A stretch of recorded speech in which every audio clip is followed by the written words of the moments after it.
Vedeli ste, že Slováci patria medzi najúspornejších v Európe, pokiaľ ide o spotrebu energie na vykurovanie? Aj v tomto odvetví, kde zákazníci premýšľajú nad každým výdavkom, sa nám podarilo zvýšiť tržby o 45,74% za jediný rok vďaka premyslenej reklamnej stratégii. Hovoríme o Atria SK, najväčšom slovenskom e-shope s vykurovacou technikou.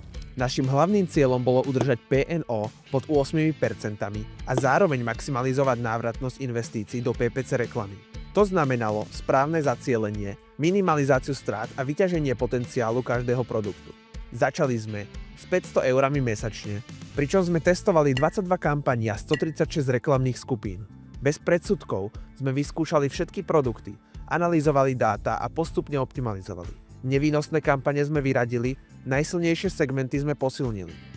Vyhľadávacie kampane sme upravili len na výnosné kľúčové slová, demand gen sme kvôli slabým výsledkom zastavili. Po 12 mesiacoch sme dosiahli nárast tržieb o 45,74%. Celkový obrat z Google reklám 594 176 eur.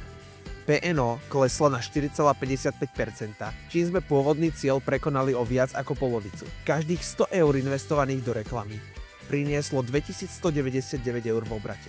Celkovo sme získali 1827 objednávok. Za úspechom stála intenzívna komunikácia s klientom, odbornosť PPC špecialistov a neustála analýza dát.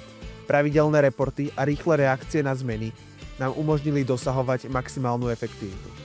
Dáta rozhodujú a my ich premieňame na rast.